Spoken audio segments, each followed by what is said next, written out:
দেশের সরকারি প্রাথমিক বিদ্যালয়ে মুসলিম শিক্ষার্থীদের বিশুদ্ধ কোরআন তেলাওয়াত শিক্ষা নিশ্চিতকল্পে নুরানি অথবা তালিমুল কোরআন ফাউন্ডেশন কর্তৃক প্রশিক্ষণপ্রাপ্ত একজন করে শিক্ষক নিয়োগ প্রসঙ্গে মাননীয় স্পিকার, বাংলাদেশ একটি মুসলিম সংখ্যাগরিষ্ঠ দেশ।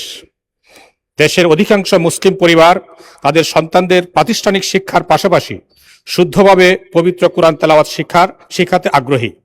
কিন্তু বাস্তবতা হলো, দেশের সরকারি প্রাথমিক বিদ্যালয়সমূহে অধ্যয়নরত বিপুল সংখ্যক মুসলিম শিক্ষার্থীর জন্য তাজবিদ ভিত্তিক ও বিশুদ্ধ কোরআন তেলাওয়াত শিক্ষা প্রদানের পর্যাপ্ত সুযোগ নেই।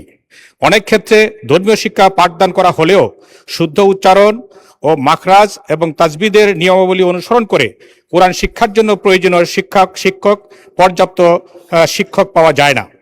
ফলে অসংখ্য শিক্ষার্থী প্রাথমিক শিক্ষা জীবন শেষ করেও শুদ্ধভাবে কোরআন তেলাওয়াত করতে পারে না। এ কারণে অভিভাবকদের অতিরিক্ত ব্যয়ে পৃথকভাবে মক্তব, নুরানি শিক্ষা কেন্দ্র বা ব্যক্তিগত শিক্ষকের ব্যবস্থা করতে হয়, যা অনেক নিম্ন ও মধ্যবিত্ত পরিবারের জন্য কষ্টসাধ্য এবং ক্ষেত্রবিশেষ অসম্ভব হয়ে দাঁড়ায়।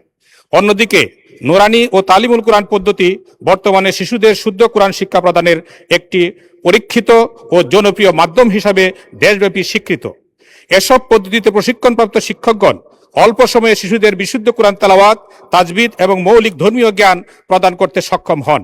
সরকারি প্রাথমিক বিদ্যালয়গুলোতে এ ধরনের প্রশিক্ষণপ্রাপ্ত শিক্ষক নিয়োগ করা হলে শিক্ষার্থীরা বিদ্যালয়ে প্রাথমিক শিক্ষার পাশাপাশি শুদ্ধ কোরআন তেলাওয়াত শিক্ষা লাভের সুযোগ পাবে এবং ধর্মীয় ও নৈতিক মূল্যবোধ সম্পন্ন নাগরিক হিসেবে গড়ে উঠতে সহায়ক হবে।